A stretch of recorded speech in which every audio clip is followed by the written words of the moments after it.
At this point, we're ready to start building our Quart counter application. You should have MySQL Server up and running with your counter database and user. We'll install a couple of database packages we will use. The first is AIO MySQL, a library that allows Python applications to connect to MySQL asynchronously. This is normally done by the PyMySQL package in synchronous applications. The second, as we mentioned, is the SQL Alchemy library, but even though we'll install the whole package, we'll be using the core module for our application. So go ahead and do pipenv install AIO MySQL SQL Alchemy. Once that's done, we'll go ahead and create our database driver file. So go ahead and create a new file we'll call db.py.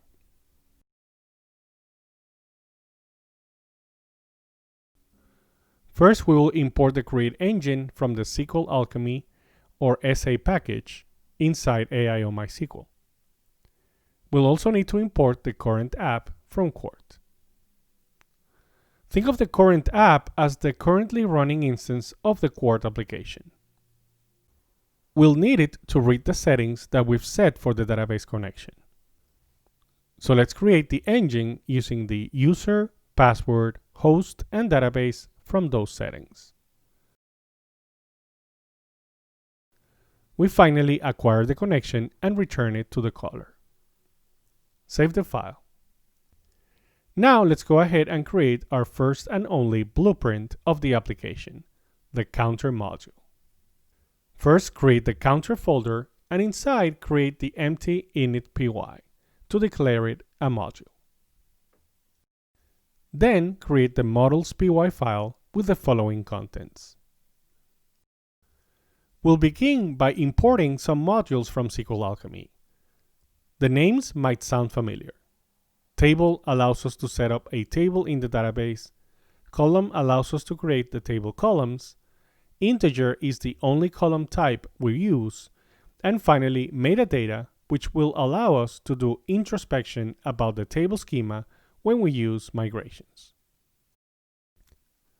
So let's get the metadata out of the way first. Then we define our counter table as a table consisting of two columns, our ID, which will be the primary key, and count, which will hold the current counter of the application. Notice we also define the table with the metadata instance. Save the file.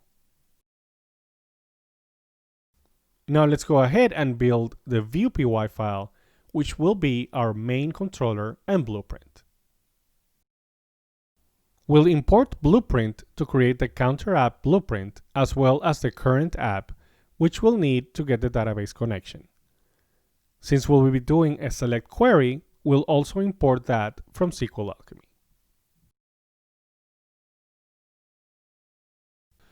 We'll also import our counter table from our model file. So let's define the blueprint itself. Counter app. Controller has is the root slash, which we'll call the init function. We begin by fetching our database connection and building a query which will select all the records in the counter table. In this application, it will always be just one record, as you'll see below. We'll get more familiar with the select function of SQL Alchemy, but for now just think of it as doing a select star from counter table. We then feed the result of the query to the result variable. But notice the use of the await keyword there. Indeed, the connection execution is an asynchronous operation that will resolve into a coroutine which will eventually resolve with the data we need. We'll also set an internal variable of count to none. We then get to the main forking point of the script. If we don't get any results from the query, it means it's the first time we're running the application, so we'll build an insert statement setting the value of the count column to 1. We'll then await the insert statement and store the results in the result variable, and finally commit it to the database, again using an await operation. Since this is the first time we run the application, we can safely say that the count variable is 1. Now, if we do get a result from the select query, we will fetch the first row of the result. We then add 1 to the contents of the count column and store it in the local count variable. We then build an update statement with the value of the local count variable, execute it, and commit it.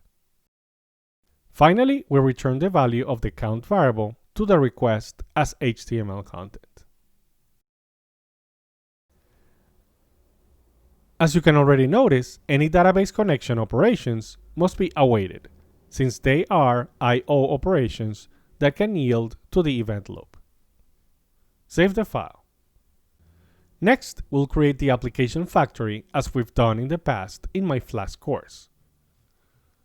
Call this file application.py.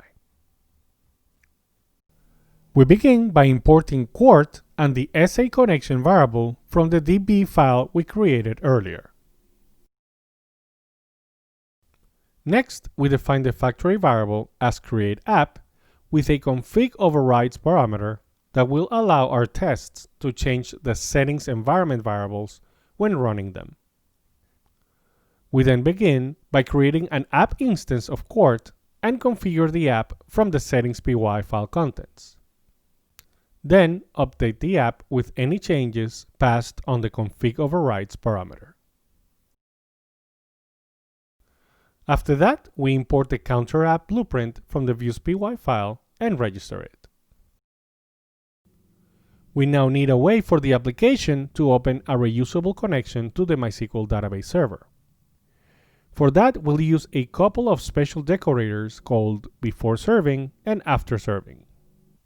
These decorators set up functions to be executed the first time the application is started and right before the application will be closed, which allows us to open the connection once and keep it open for all requests without needing to close and open it on a per request basis.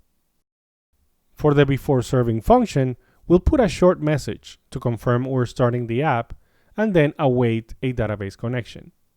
We'll store this connection in a context variable called SAC that will be available anywhere you call the current app in any view or model.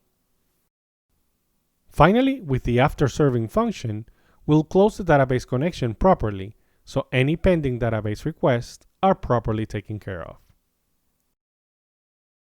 Save the file. We're almost done with the core application. We just need to create the Bootstrap file that will spawn an instance of the application factory. We'll call this file manage.py. This is a simple file. We just need to import the createApp function and then execute it and store it in a variable called app.